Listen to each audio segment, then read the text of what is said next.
Tonight, a legendary conductor bids farewell to a pioneering orchestra with a poignant premiere and a heart-rending symphony. It's going to be emotional. History in the making at the BBC Proms.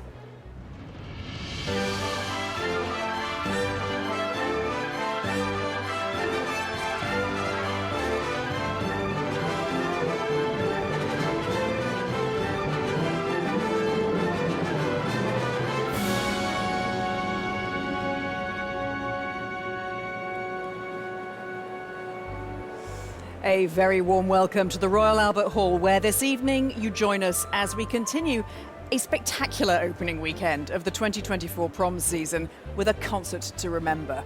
Because tonight, one of this country's most acclaimed and mould-breaking conductors, Sir Mark Elder, will say a fond and no doubt very moving goodbye to his orchestra, the Hallé, after nearly a quarter of a century as its music director. This is their final prom together. And to mark such a memorable occasion, this renowned partnership will perform two profoundly personal works. First, a London premiere from Sir James Macmillan, a jubilant extravaganza for massed choirs and orchestra.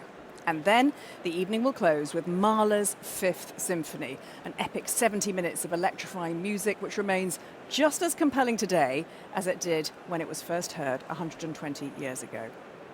And I'm delighted to say that joining me this evening is the renowned soprano Natalia Romagnu. Natalia, so nice to have you with me tonight. I mean, you know Sir Mark well, you know the Hallé well. This is going to be quite the evening, isn't it? Oh yes, I think we're in for one to remember tonight, Katie. I mean, the atmosphere in the hall is electrifying. It always is in the BBC Proms. But tonight, as you say, you know, Mark bids farewell to his orchestra of 25 years. Yes, it's going to be an electrifying evening. I mean, you can already hear the hubbub, can't you? Oh, yeah. I mean, the queues have been extraordinary. Absolutely yes, phenomenal. I mean, everyone probably had to beg, borrow, steal to get a ticket for tonight. Well, let us turn to our first piece tonight. Sir James Macmillan, one of the UK's most respected composers, and he wrote this opening music especially for Sir Mark's final concerts with the Hallé and for the entire Hallé family. Now, talking of that family, Natalia, under Sir Mark, it has grown and grown, hasn't it? Oh, yes, absolutely. I mean, when he first arrived in 2000, they just had a choir and obviously an orchestra, and he's really expanded that, you know. They've really progressed with him. He's got a youth choir, he's got a youth orchestra, I think. And, yeah, he's really taken them and just, you know, and breathed so much life into them. And he wanted a piece from Sir James Macmillan, who writes so amazingly for choirs anyway, but he wanted to bring all those choirs together to really sort of celebrate them, didn't he?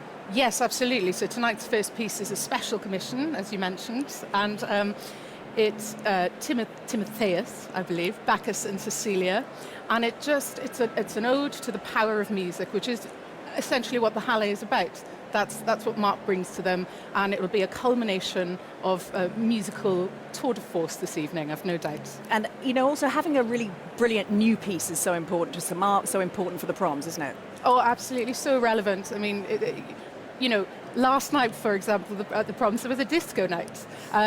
New music is just so important, and what better platform than the BBC Proms?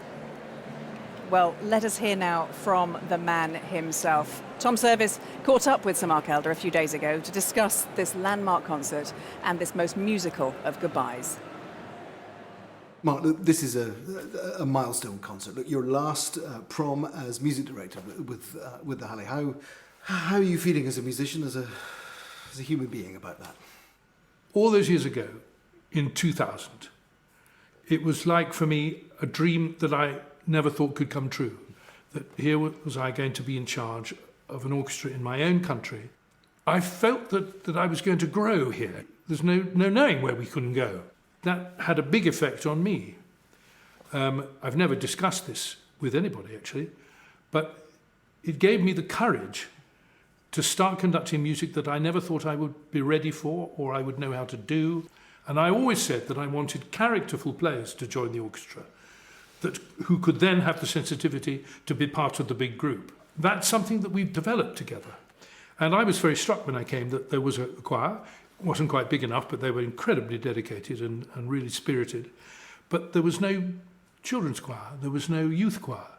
There were lots of things. And I thought I should dream about how one could change that, and we've managed to. Mark, why this programme then? James Macmillan's piece, such an important choice here. Why this composer, why this commission, why this piece? I thought it would be marvellous if we could persuade him to write something for these last concerts. And what I said to him was, we need to achieve is a work that features at least 3 of our choruses, because we have about 6, sometimes 7. And what he's done is to make it clear which group is singing at any one time, and how the different sound of the voices emotionally builds through this lovely poem into a finale of unforgettable power. This unique relationship in 21st century British musical history, nearly a quarter century together. Who are they to you, this orchestra? Well, they're a marvellous group of players. I've got great affection for them, but great admiration, a type of precision in their music making, the sense of the wind players being personalities in a big drama, and that they're prepared to go on these journeys with me. And I think there's a sense of belonging and a sense of pride, and they know what I expect. And I think that quality in an orchestra is so valuable, and you only get that by staying together.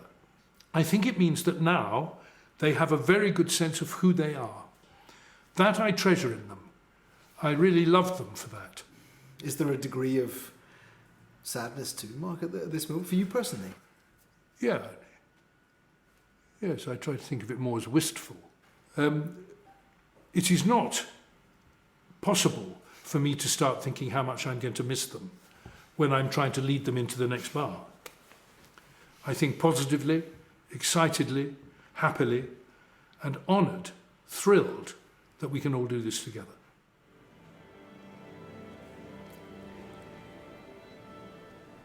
What wonderful words there from Sir Mark Elder.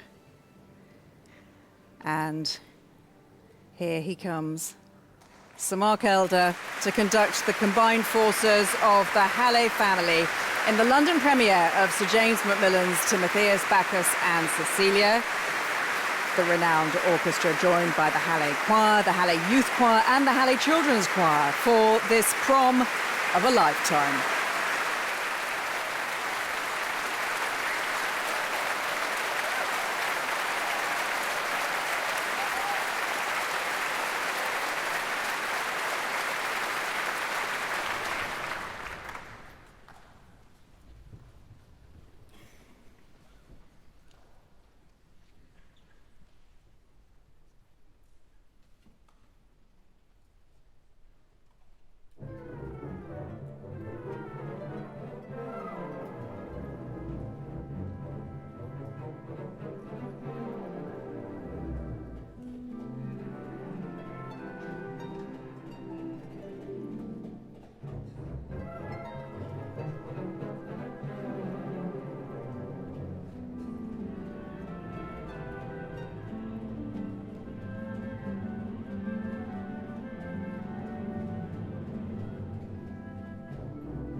An overwhelming, touching ending to that exceptional climax, to the brand new piece by Sir James Macmillan, Timotheus, Bacchus and Cecilia. The Hallé Orchestra led there with some wonderful solos by Roberto Ruizzi. That whole work, a celebration of music, originally an ode to Saint Cecilia, the John Dryden poem, Alexander's Feast, The Power of Music.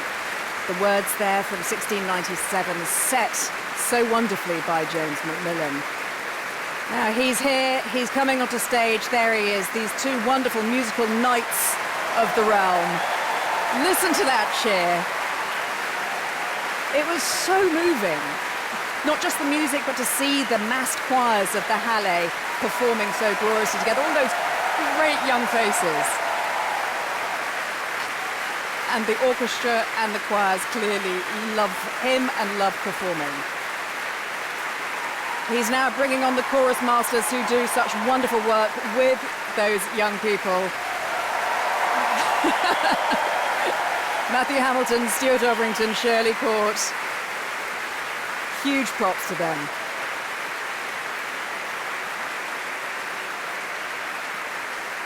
Sir Mark Elder, who was so visibly moved at the end of that performance, wasn't he? He was so excited when I spoke to him earlier about performing this piece at this very special concert.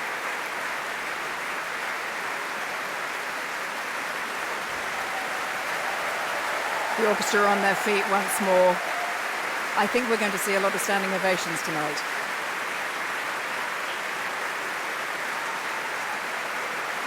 Choral music, always a big part of Sir Mark Elder's life. He was a chorister as a boy. He's known for his work with voices.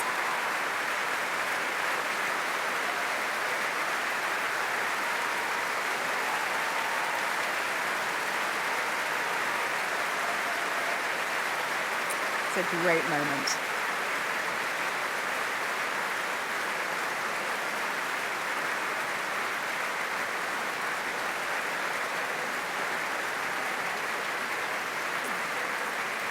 And it is worth a quick reminder that you'll be able to enjoy that performance alongside a specially curated selection of some of the other most exciting premieres taking place at the Proms this season. There's a whole new music at the Proms with Tom Service, that's on BBC4 and the iPlayer in September.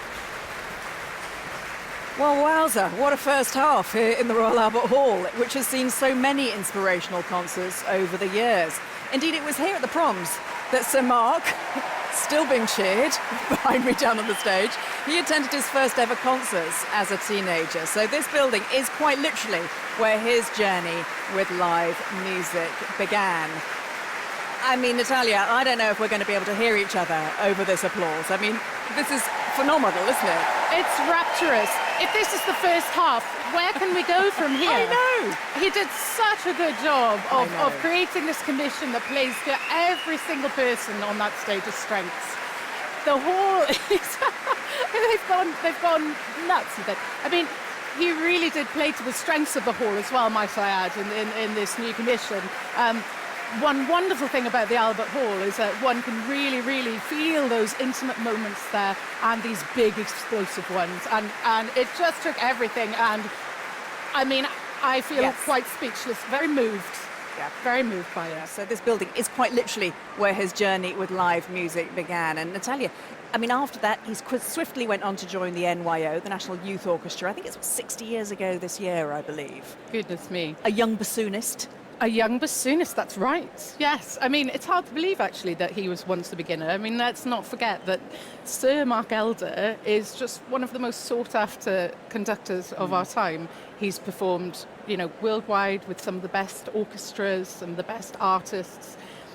His knowledge of music is encyclopedic, and you know, he really brings that to every work that he tackles, you know, and especially with the Hallé at the helm. I mean, you can hear the love from the musicians on this stage. I mean, and that's something that is echoed around the world, isn't it, from the musicians he's worked with. Yes. He's really good at nurturing young talent, and I know he's helped you in your career, hasn't he? Absolutely, he has. I mean, with me, he saw something in me that I didn't even believe that I could do. It's funny to watch him speaking about when he first took up his position at the Hallé, and he said he was going to give himself challenges that he didn't even believe that he could do. And he's really, really passed that on to young talent. You know, certainly with myself, he asked me to do a Verdi Requiem.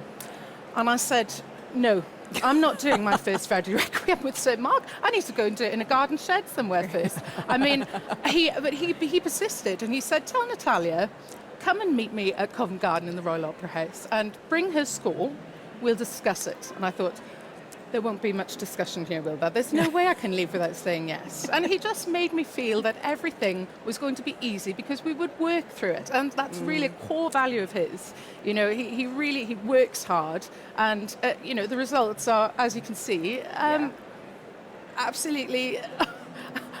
I mean, it really does feel, though, like a bit of an end of an era now, doesn't it? You know, nearly 25 years he's been with this orchestra. Yes, of course. I mean, they've got a huge, rich history. They've had some amazing conductors over the years. They have indeed, yes. Yeah. And, you know, and Sir Mark as well, in his own right. You know, 25 years is incredible. It's not an easy thing to achieve between, you know, an orchestra and a conductor, that special relationship that they have. I mean, the Hallé, for me, is a Rolls Royce of an orchestra, and they can play by themselves. However, when Sir Mark is there at the helm, it is just something special to behold. Yeah, it makes it feel complete, I must say. Well, we're enjoying it. We're enjoying that experience now. And he is certainly no stranger to the BBC Proms stage. He made his festival debut in 1975, nearly half a century, and more than 60 Proms later, here we are. And tonight's conductor, Mark Elder. Here comes Mark Elder again. Coming onto the stage here at the Royal Albert Hall, Mark Elder makes his way to the centre of the stage.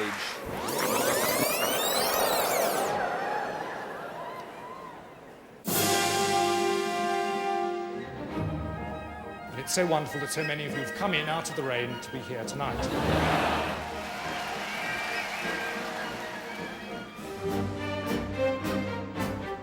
It is, after all, the audience and the atmosphere that makes the Proms so special.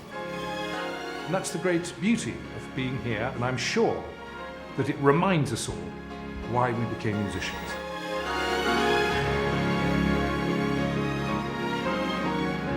To walk out into that auditorium is a terrifically warm embrace. It's thrilling, and I think that festival sense is something we need. It's one of the great excitements of the musical life of our country.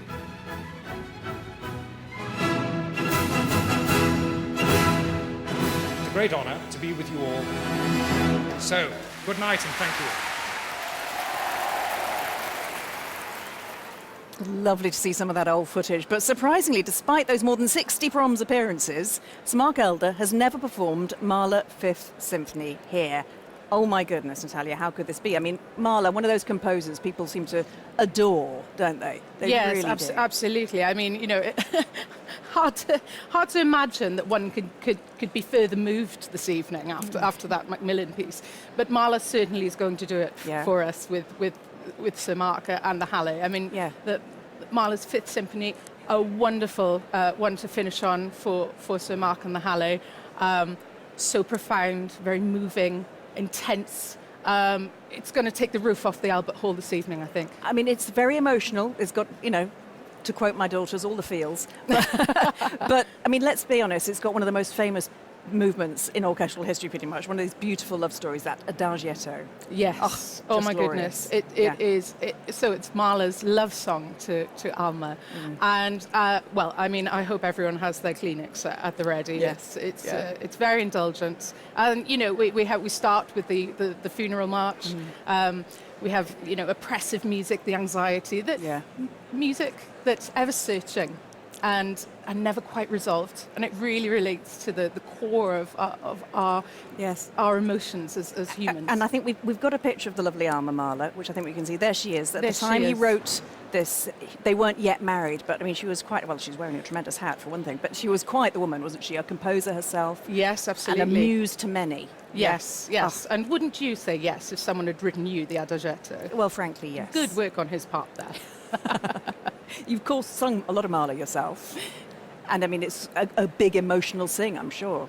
Yes, it is, in fact. And it's very immersive. When you're there on the stage with the orchestra, you really feel like you're in the core, the centre of the music.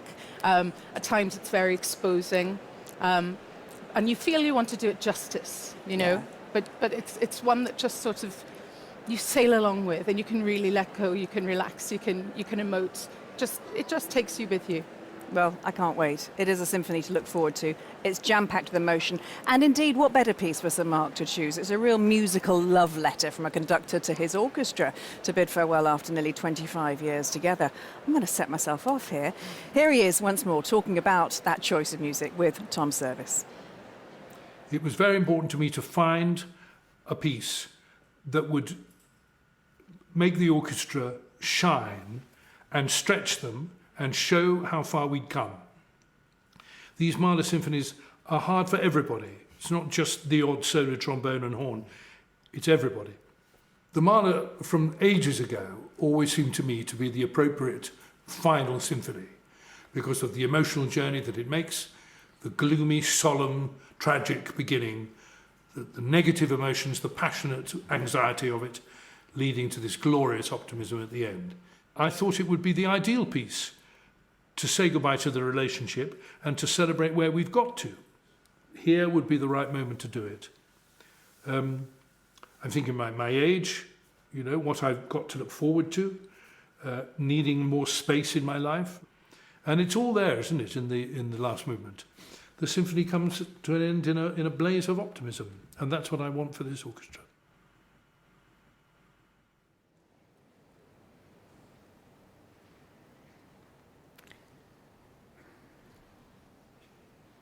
Sir Mark Elder talking so movingly to Tom Service about the piece that we're about to hear. And here he comes, a moment of music history as he takes to the stage for the final time at the Proms as music director of the Hallé to conduct Mahler's Symphony No. 5.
Thank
you.